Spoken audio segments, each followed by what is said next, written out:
आप सभी का स्वागत है UP academy for civil services में। मैं हूं मानस पांडे और मैं आपको कंप्लीट करा रहा हूं भारतीय इतिहास में भी प्राचीन इतिहास के 30 सालों में पूछे हुए उत्तर प्रदेश लोक सेवा आयोग के सारे प्रश्नों को। यह आप मान के चलिएगा कि लगभग 70 से 90% के बीच में सारे प्रश्न रिपीट होते हैं यूपी पीएससी में।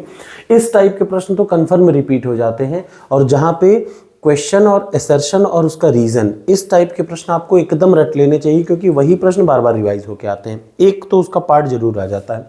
तो शुरुआत करते हैं वहीं से जहां पे ये छोड़ा था लास्ट वीडियो में। मैं आपको बस एक बात बता दूं कि ये सारी पीडीएफ, ये सारी फ्री पीडीएफ है। ये आपको टॉपर्स कोड, जो कि एंड्रॉयड एप्लीकेशन है, वहां पे मिलेगी।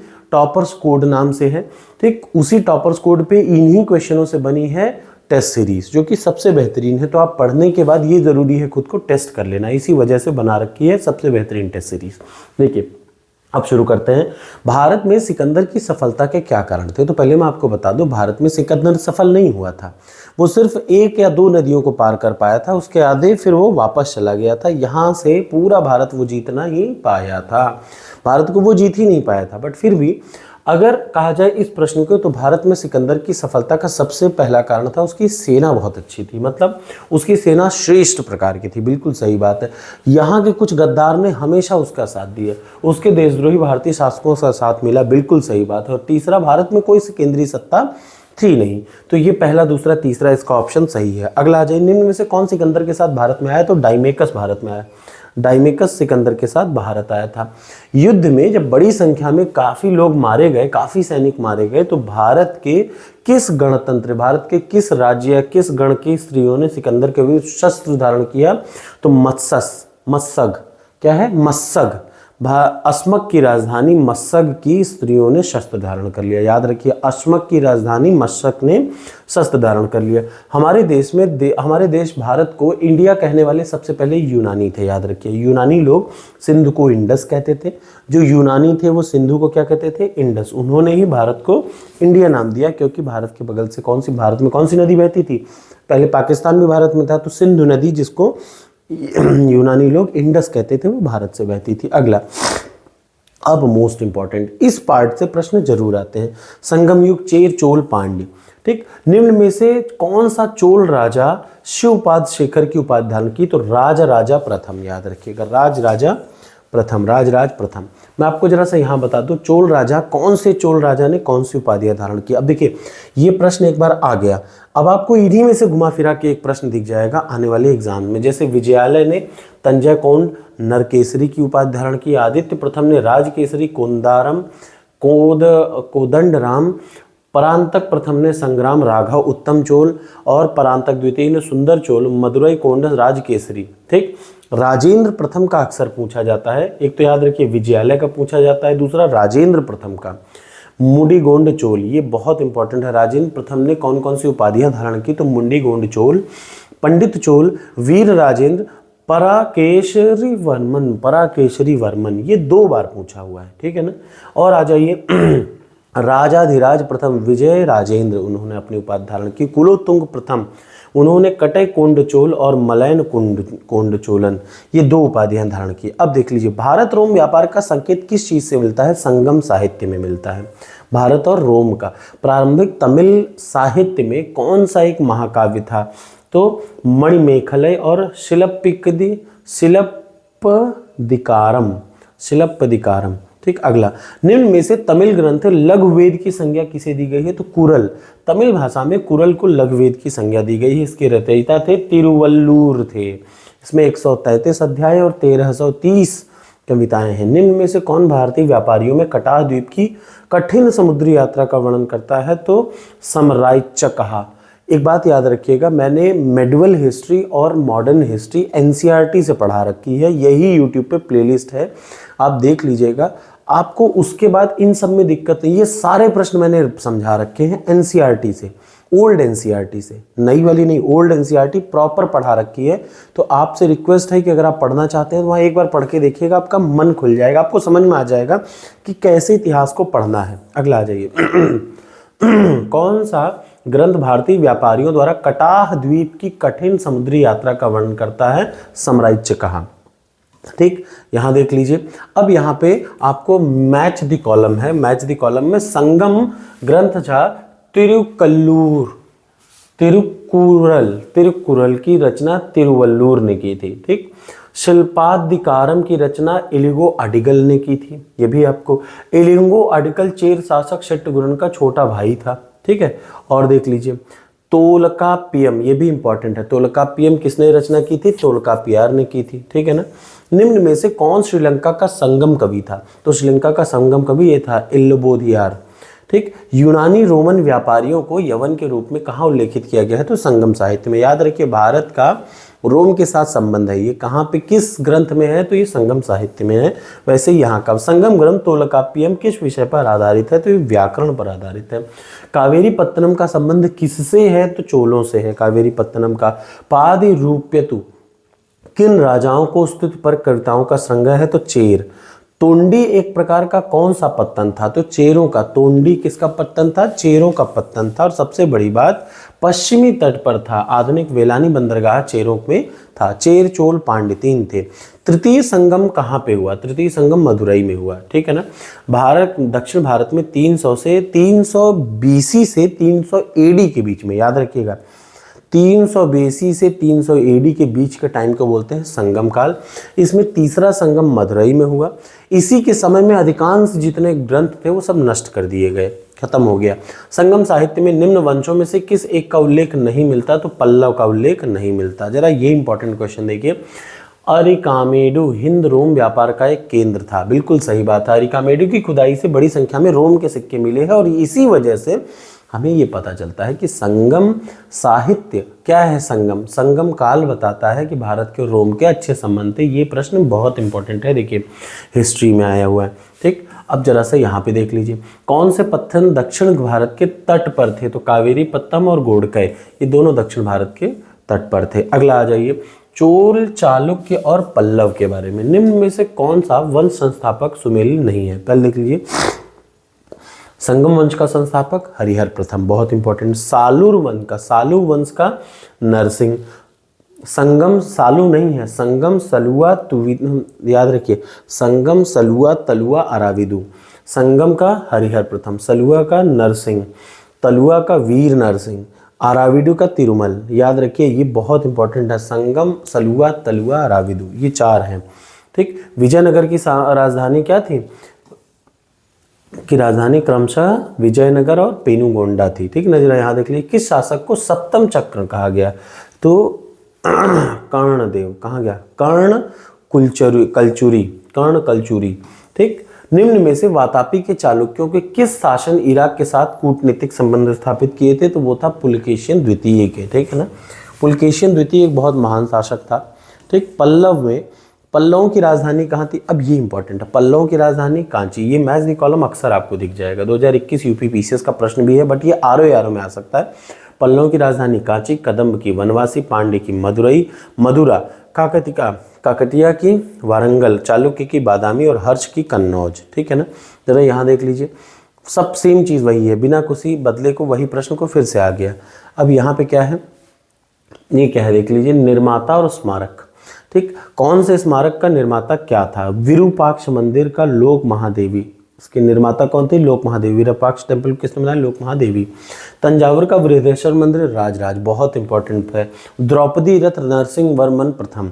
ठीक, कांची का कैलाश मंदिर राज सिंह पल्लव। याद रखिए पल्लव ने कांची का कैलाश मंदिर बनाया। अब यहाँ पे देख लीजिए, किस चोल शासन के दरम्यान में व्यापारिक प्रतिनिधि मंडल चीन भेजा गया? तो राजराज। ठीक, ये भी राजराज याद रखिएगा, बहुत इंपॉर्टेंट है ये भी प्रश्न। अगला, राजराज का समय। अच्छा, आप लोग इसके लिए परेशान मत होइए कौन राजराज क्या है क्या, ये पूरा टाइमिंग सब कुछ मैंने मेडिवल हिस्ट्री को फिर से मैं बता दूं बहुत अच्छे से पढ़ा रखा है, कृपया उसको देख लीजिए। ये सारा कॉन्सेप्ट आपका क्लियर हो जाएगा। हम चोलों के विषय में उनके पूर्ववर्ती राज्यों के बारे में अधिकता जानते हैं। ठीक, ये बात तो बिल्कुल सही है। चोल शासकों ने मंदिर की दीवारों पे, बिल्कुल चोल क्या करते थे, जहाँ पे जाते थे वहाँ वो मंदिर जरूर बनवाते थे। जीत के आए वहाँ मंदिर बनवा दें। इस वजह से चोलों के बारे में हमें बहुत कुछ पता है। तो दोनों सही और दोनों एक दूसरे को सही वो करते हैं। चोलकालीन सिक्का क्या कहलाता था? काशू। ये इंपॉर्टेंट प्रश्न है। चोलकालीन सिक्का क्या कहलाता? काशू। कौन चोलों के सिक्कों पर उत्तीर्ण नहीं था? तो हाथी चोलों ने कभी अपने सिक्कों पर नहीं बनवाया। चोल काल में वरी किसके लिए सामान्य शब्द था? तो कर के लिए। वरी का मतलब कर। चोल काल में वेट्टी का क्या मतलब था? सार्वजनिक कार्यों के लिए बेगार। निम्न शासकों में किसने 9वीं शताब्दी में तंजौर को राजधानी बनाकर चोल वंश की स्थापना की? तो विजयालय ने करी। ठीक। चोल शासकों में से कौन वेगी का चालुक्य राजकुमार था? कुलोतुंग प्रथम। ये भी बहुत इंपॉर्टेंट प्रश्न है, देखिए कई बार का प्रश्न, ये मोस्ट इंपॉर्टेंट है। चोल शासक को चोल गंगम नामक वृहद कृत्रिम झील बनाने का श्रेय दिया जाता है, तो राजेंद्र चोल को, याद रखिएगा। ठीक। ये कृत्रिम झील राजेंद्र चोल ने बनाई। कौन सी समिति चोल प्रशासन के अंतर्गत व्यापारियों के हितों की रक्षा करती थी? नगरम। और आ जाइए, चोल राजवंश के निम्न में से किसने सबसे पहले दक्षिण पूर्व एशिया के विरुद्ध नौसैनिक अभियान शुरू किया? तो राजेंद्र प्रथम। बहुत महान शासक था राजेंद्र प्रथम। क्या है?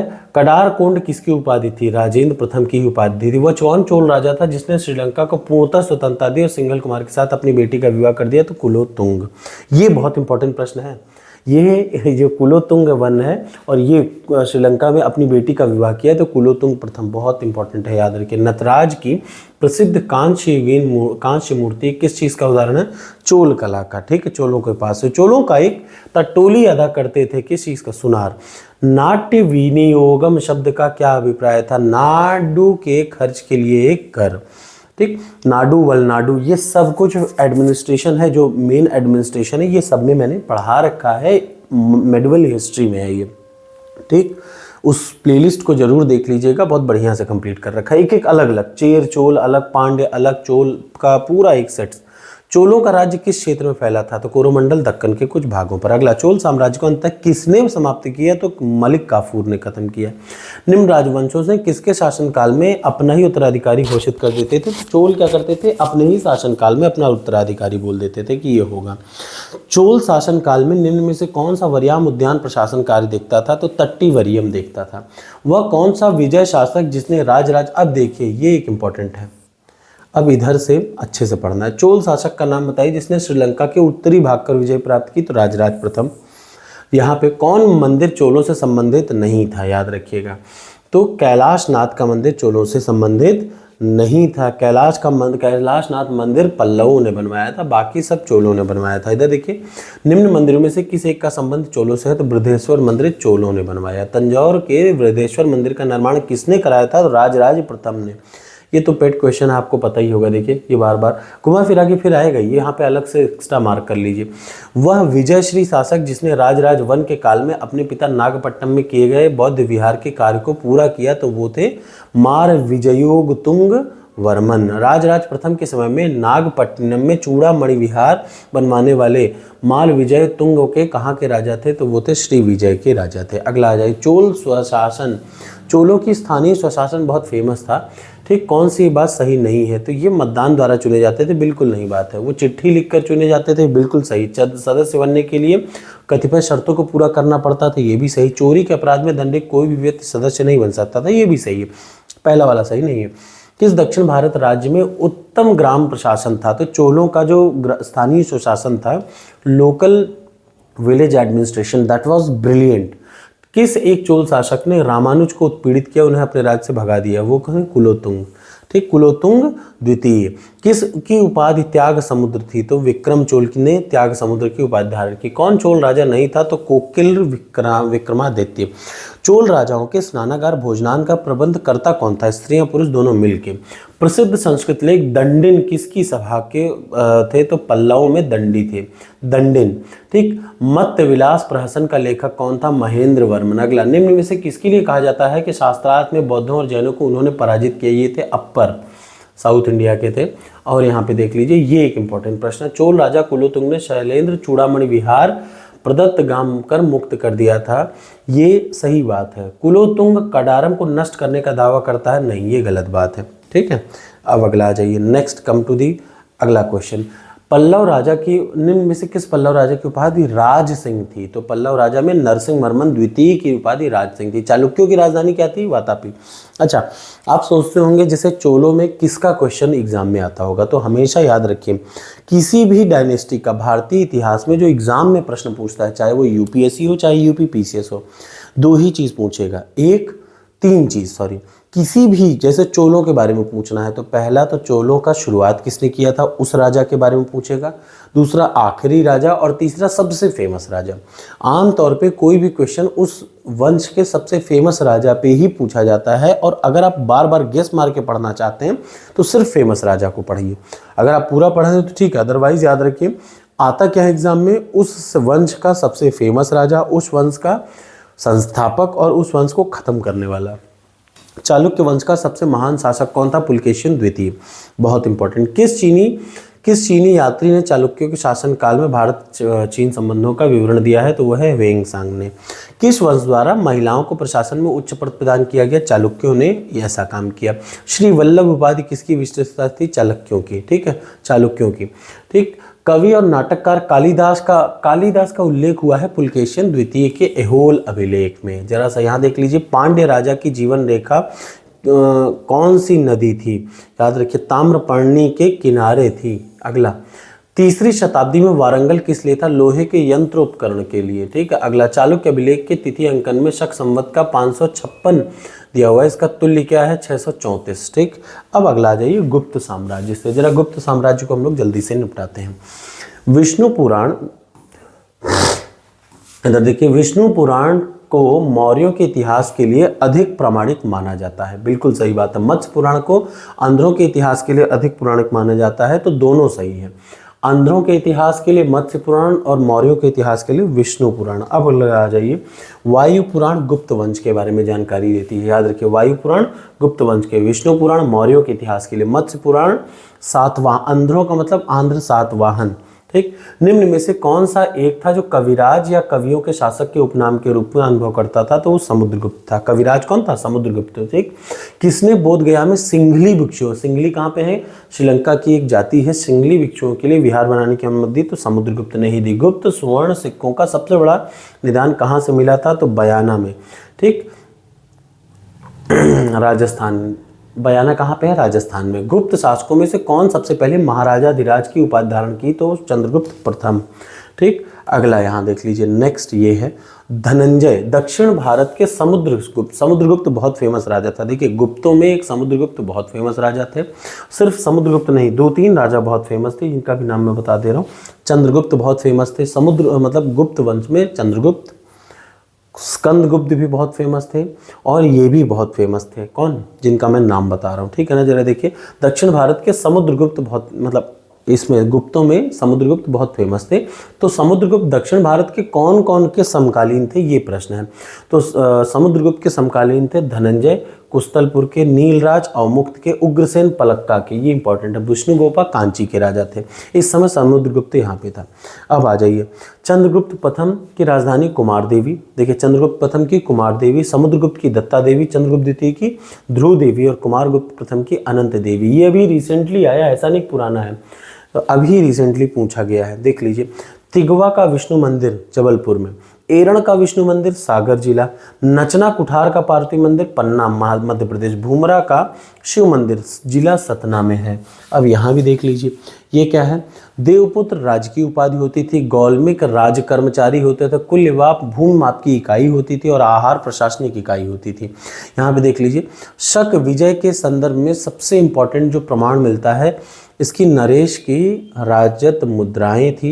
ये सही है कि गलत है? बिल्कुल सही। इन मुद्राओं की तौल 33 ग्रेन हुआ करती थी, ये भी सही है। जरा यहाँ देख लीजिए, प्राचीन भारत में किस वंश का शासन स्वर्ण युग कहा जाता है? तो गुप्तों के शासन को स्वर्ण युग कहा जाता है। भारत का नेपोलियन समुद्रगुप्त बहुत इंपॉर्टेंट आदमी था। पृथिव्याम प्रथम वीर, पृथ्वी का पहला वीर कौन था? समुद्रगुप्त। अगला, विदेशी राजा जिसने समुद्रगुप्त से रिक्वेस्ट की कि भारत में बौद्ध विहार अनुमति की दी जाए, वो थे मेघवर्मन, ठीक। किस गुप्त शासक ने सबसे पहले सिक्के जारी किए? चंद्रगुप्त प्रथम ने। कौन सा राजवंश हूणों के आक्रमण से बहुत विचलित हुआ? तो गुप्तों के टाइम पे, इन लोगों के टाइम पे गुप्ता लोगों के खूब बाहर से हूणों का आक्रमण हुआ। सारनाथ की स्पर्श मुद्रा वाली बुद्ध प्रतिमा कहाँ पे है? गुप्त काल से है। ये एक इंपॉर्टेंट प्रश्न है, याद रखिए, स्पर्श मुद्रा वाली गुप्त प्रतिमा, ठीक। ये यहाँ पे अब आ जाइए, समुद्रगुप्त के प्रयाग प्रशस्ति वाले स्तंभ पर किसका लेख मिलता है? तो जहांगीर का, ठीक। प्रयाग प्रशस्ति वाले स्तंभ पर किसका लेख मिलता है? जहांगीर का। गुप्त शासक को पहली बार अभिलेख जारी करने का दायित्व दिया जाता है, समुद्रगुप्त ने पहली बार अभिलेख जारी किया। कौन सा गुप्त राजा गुप्त संवत के वर्ष 56 में सिंहासन हुआ? तो चंद्रगुप्त द्वितीय। कौन सा गुप्त राजा एक अन्य नाम देवगुप्त था? तो चंद्रगुप्त द्वितीय का ही दूसरा नाम देवगुप्त था। परम भागवत उपाधि धारण करने वाला कौन था? तो चंद्रगुप्त द्वितीय था। तो समुद्रगुप्त और चंद्रगुप्त द्वितीय सबसे फेमस थे। चंद्रगुप्त के 9 रत्नों में चंद्रगुप्त द्वितीय की बात कर रहा हूँ, याद रखिए चंद्रगुप्त द्वितीय की मैं बात कर रहा हूँ। चंद्रगुप्त के 9 रत्नों में कौन कौन से फलित ज्योतिष से संबंधित थे? तो क्षपणक। ठीक। अगला आ जाइए, फाहियान कब भारत आया? तो 399 AD में भारत आया। चांदी के सिक्के किसने जारी किए सबसे पहले? तो चंद्रगुप्त द्वितीय ने। जो नौरत्न थे, जैसे आपको लगता है कि अकबर के नौरत्न थे, गलत। अकबर से बहुत पहले, और अकबर इंस्पायर्ड था इससे। अकबर के पहले यहाँ देख लीजिए चंद्रगुप्त के नौरत्न थे। चंद्रगुप्त द्वितीय, जिसके विक्रमादित्य कहा जाता है, ये बहुत खतरनाक, बहुत बेहतरीन राजा था, चक्रवर्ती। इसके में कालिदास नौरत्नों में सबसे प्रमुख थे। वेताल भट्ट, घटकर पर और शंकु, धन्वंतरी, अमर सिंह शपड़क, वरवुच और बाराह मिहिर, इतने लोग देख लीजिए ये नौरत्न थे, हल्के नहीं थे। तो अकबर ने यहाँ से सीखा। अकबर के खुद के नौरत्न कहीं से उसने नहीं पैदा करके लाया था, उसने इन्हीं से ये सब करना सीखा। चांदी के सिक्के जारी करने वाला प्रमुख गुप्त शासक चंद्रगुप्त द्वितीय, फाहियान बता चुका। कुमार गुप्त के मंदसौर अभिलेख में क्या मिलता है? तन्नुवाय मिलता है। किस एक गुप्त शासक ने हूणों पर विजय प्राप्त की? तो स्कंदगुप्त ने। सोने के सिक्कों में हीन धातु के मिश्रण का प्रयोग किया? तो स्कंदगुप्त ने ही, ठीक है ना। और स्कंदगुप्त के बारे में फेमस है, पर्णदत्त को सौराष्ट्र का प्रांत पद किसने बनाया? स्कंदगुप्त ने ही। अगला एक और, किस पुराण में पुराणों के 5 लक्षणों का उल्लेख मिलता है? मत्स्य पुराण में। जरा देख लीजिए, फाहियान के विवरण की यात्रा क्या है? फोको की, याद रखिएगा, फोको की। सीयू की वेंगसांग का, फाहियान का फोको की, वेंगसांग का सीयू की। कौन सा बीज गणित के क्षेत्र में अपने योगदान के लिए जाना जाता है? तो भास्कराचार्य। आर्यभट्ट क्या था? गुप्तकालीन ही गणितज्ञ थे, याद रखिएगा, आर्यभट्ट गुप्त काल के गणितज्ञ थे। ब्रह्मगुप्त जो थे, ब्रह्म सिद्धांत का प्रतिपादन किया। पहली बार आपको पता है, 0 शब्द को एक नंबर बोलने वाले वो थे, ये नहीं थे, उनका ब्रह्मगुप्त नहीं थे, उसका नाम क्या था? आप कमेंट बॉक्स में कमेंट करके बताइए, मुझे तो याद नहीं रहा है। 0 को पहली बार नंबर किसने अपनी किताब में दिया? बड़ा अच्छा नाम है, अभी याद नहीं आ रहा है, नहीं तो मैं बताता। भास्कराचार्य महान गणितज्ञ थे, यही थे, ये देख लीजिए, शायद यही थे। क्या भास्कराचार्य ही थे? नहीं, पता नहीं क्या थे, मैं भूल गया, सॉरी। ठीक, मैं आपको अगली क्लास में जरूर बताऊंगा, क्योंकि मुझे याद है, मैंने अभी रिसेंटली कल पढ़ाया था। कालिदास द्वारा मालविकाग्निमित्रम का नाटक जो था वो अग्निमित्र, ठीक है ना। इसका नायक कौन था? अग्निमित्र। पुंडवर्धन भुक्ति अवस्थी कहाँ थे? उत्तर बंगाल में। ध्रुवाधिकारिणी का क्या अभिप्राय है? तो धान्य में राजा के अंश संग्रह ग्रहण करने वाला व्यक्ति। उद्रंग कर चुकाते थे किसान। भाग और बलि ये दोनों क्या थे? राजस्व के स्रोत थे। ये कम से कम 4 बार प्रश्न आया हुआ है, ये भी आपको याद रखना चाहिए। भूमि कर संग्रह से क्या संबंधित था? ध्रुवाधिकरण। गुप्त काल में प्रांतपति किस नाम से जाने जाते थे? तो उपहरिक महाराज। भारत का निम्न में से कौन सा भाग समुद्रगुप्त के क्षेत्र में नहीं था? तो कश्मीर समुद्रगुप्त के क्षेत्र में नहीं था। अगला आ जाइए, गुप्त स्वर्ण मुद्राओं को क्या कहा जाता था? दीनार कहा जाता था। ठीक, गुप्त, याद रखिए, इधर देखिए, गुप्त की स्वर्ण मुद्राओं को दीनार कहा जाता था। दीनार कहाँ की मुद्राएं थी? गुप्त टाइम की मुद्राएं थी। गुप्त शासकों द्वारा जारी किए गए चांदी के सिक्के क्या कहलाते थे? रूपक कहलाते थे। कौन सा गुप्त सिक्कों की सबसे बड़ी निधि थी? बयाना निधि। अगला, गुप्तोत्तर अभिलेख में वर्णित नल शब्द का आशय क्या है? भूमि के नाप से है। अगला, भारतीय व्यापार में निम्न में से किस बंदरगाह से संचालित होता था? तो ताम्रलिप्ति से होता था गुप्तों के टाइम पे। विधवाओं के संपत्ति संबंधित कार्यों को किसने व्याख्या की? तो याज्ञवल्क्य ने की। और देख लीजिए, शक गुप्तों के बीच में कितना अंतर था? तो 241 वर्षों का। सती प्रथा का पहला अभिलेखी संदर्भ एरण अभिलेख से होता है। दास मुक्ति के अनुष्ठानों का सर्वप्रथम किसने विधान किया? तो नारद ने। कौन सा निष्पुत्र में पति के मरने पर विधवा का उत्तराधिकारी स्वीकार करता था? तो वो था याज्ञवल्क्य। तो ये इंपॉर्टेंट रहा गुप्त वंश से। ठीक, अब आपने बताइए, इनमें से किसी ने एक बिहार की सबसे अच्छी यूनिवर्सिटी का शुरुआत बनवाया, वो किसने बनवाया? कमेंट बॉक्स में कमेंट कर दिए। मिलते हैं अगले वीडियो में गुप्तोत्तर काल से। ठीक।